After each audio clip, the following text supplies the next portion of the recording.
Discord? Mais c'est quand tu t'entends plus avec quelqu'un, ça, non? Ça pourrait l'être, Glory, ça pourrait l'être. Mais ce qu'on va vous proposer cette fois-ci, c'est peut-être plutôt d'utiliser Discord pour mieux s'entendre. En effet, Discord est une plateforme d'échange, de partage, de communication qui nous permettra à la fois d'échanger, un peu comme sur un forum, mais aussi de structurer et de retrouver plus facilement des informations importantes dont nous avons besoin au quotidien ou tout simplement qui peuvent venir éveiller notre curiosité.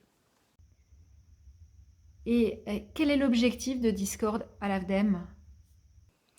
L'idée de créer un Discord à l'AFDEM est venue de la volonté des adhérents de pouvoir plus communiquer, échanger, s'entraider, partager de façon plus efficace et plus simple.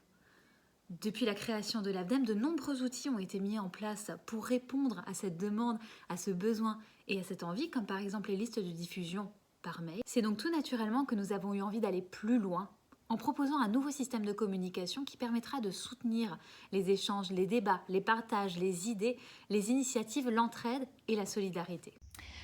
Et tu pourrais m'expliquer comment se présente le Discord pour l'AFDEM? Si on devait prendre une image, nous pourrions dire que le Discord de l'AFDEM est un peu comme un campus universitaire. Et sur ce campus, vous pouvez trouver différents bâtiments, comme par exemple le hall d'entrée, le bâtiment spécifique aux ressources des adhérents, le bâtiment à destination des formateurs. Et bien sûr, dans chaque bâtiment, vous trouverez différentes salles à thème, comme par exemple la salle des bons plans, la salle de l'intervision.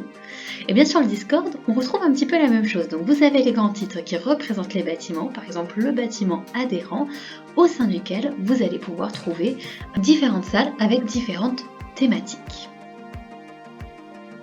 Vous pourrez aussi trouver sur ce Discord des forums d'échange, comme par exemple la place publique, mais aussi de nombreuses ressources. Ces dernières sont classées et structurées de façon à ce que vous puissiez facilement les trouver et soient tout le temps accessibles. Certains bâtiments de ce campus sont accessibles à tous et d'autres uniquement à certaines personnes, comme par exemple le bâtiment formateur. Les formateurs pourront y trouver des documents et ressources administratives, pédagogiques, les actualités spécifiques à ces derniers, mais aussi un forum de discussion qui leur est dédié. Ce Discord est évolutif et pourra s'adapter au fur et à mesure aux besoins et aux envies des adhérents, par exemple en créant de nouvelles salles, de nouveaux salons, des lieux spécifiques, par exemple pour que les comités puissent échanger ensemble. Tout est possible. Ah. Et tu peux me montrer comment poser une question sur Discord? Bien sûr, Glory. Vous le constaterez probablement, mais dans certaines salles, comme par exemple la salle ressources AFDEM, vous ne pourrez pas poster de messages. Cela nous permet de garder des informations à la une sans qu'elles soient noyées dans un flot de messages. En revanche, dans de nombreux salons, vous pouvez librement échanger et communiquer de cette façon. Vous pouvez aussi y ajouter des images, des fichiers et autres documents. Ok.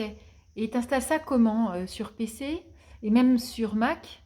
Ah, et peut-être aussi sur Android, enfin sur les téléphones. Comment ça se passe? Tu peux m'expliquer? Il existe plusieurs possibilités. Si vous souhaitez limiter Discord à votre ordinateur, vous pouvez télécharger l'application directement sur le site de Discord.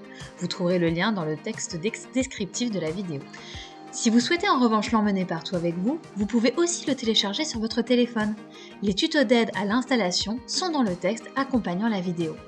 N'oubliez pas que vous pouvez définir quelles sont les notifications ou non que vous recevrez afin de ne pas entendre votre téléphone sonner toutes les minutes. Et alors, les mails? Ça sert plus à rien? Pas du tout. Effectivement, la majorité de la vie associative va basculer progressivement sur Discord, et ce, entre aujourd'hui et septembre 2022, date à laquelle nous utiliserons à 90% Discord, que ce soit pour les échanges, les informations ou les ressources. Toutefois, les mails resteront actifs, d'une part afin de faciliter la transition jusqu'à septembre, d'autre part, les listes de diffusion continueront à être utilisées pour tout ce qui concerne, entre autres, le recrutement pour les formations, mais aussi les newsletters et les informations importantes. Évidemment, pour toute question, n'hésitez pas à nous joindre, à envoyer un mail. L'équipe reste à votre disposition. Et d'ici là, prenez soin de vous et à bientôt sur notre nouveau campus de l'AFDEM.